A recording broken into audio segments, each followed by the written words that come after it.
coming to Vancouver this week, I'm reminded that when British Columbia joined Confederation, they joined on a simple promise, and that promise was to have a gateway for their resources to market. We called it a railroad at that time. And those are the sorts of things that we focus on to build a nation together. Now, that said, if the Prime Minister stood up and said, Kinder Morgan is approved because the Mayor of Calgary wants it, that would be just as bad as the Prime Minister standing up and saying, we're not going to approve Kinder Morgan because the Mayor of Vancouver doesn't want it. This is one of those things where the federal government has to weigh off different concerns, but ultimately, I say we let the science decide.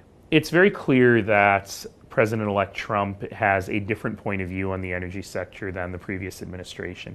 He said, for example, that he will approve Keystone XL very early in his tenure. In fact, he said he'll do it on his first day.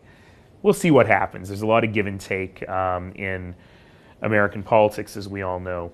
But fundamentally, you know, the protectionist stance that the new administration is likely to take may not help the energy sector in the long term. Even if Keystone XL is built, it still means that we're reliant on the United States as our sole customer for Canadian energy, and that's not a good thing. We need to have access to customers around the world for our energy, and I believe that means we need to have access through Canadian land to our own tidewaters. So I think it's too early to say what that impact is going to be. You know, look, economic times in Calgary are not great. We've gone from the lowest unemployment rate in the country to the highest in under 2 years.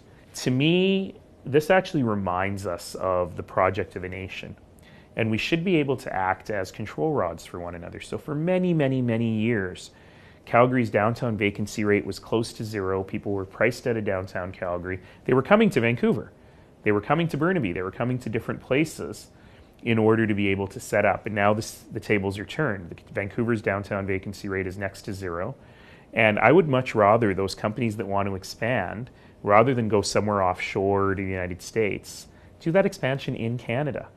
When I was first running for mayor back in 2010 and we identified purple as my campaign color, I had to go out and buy a bunch of purple shirts and ties. And once I was elected, I attempted to kind of work them out of my wardrobe.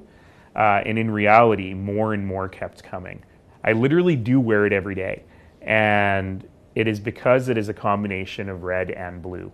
And it really talks about how partisanship and being stuck with a political point of view doesn't help us move forward, and how community is about all of us coming together. That's pretty heavy for a decision that I make in the morning. Frankly, it makes it much easier to dress when every single tie is purple.